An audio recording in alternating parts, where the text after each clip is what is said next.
কর সোজা কর, হাওয়া আছে খুব।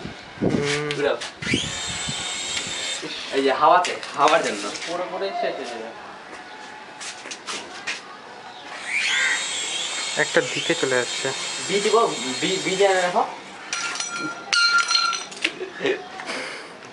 নেটওয়ার্ক ফেল হয়ে যাচ্ছে মাঝে মধ্যে, এটাতে নেটওয়ার্ক ফেল হয়ে যাচ্ছে।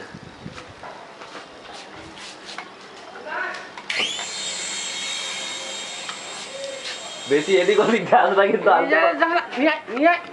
এই ভাই বাহ চলে গেল বলতে কোথায় করবে ওই টাকা। হ্যাঁ দেখতে পেলি?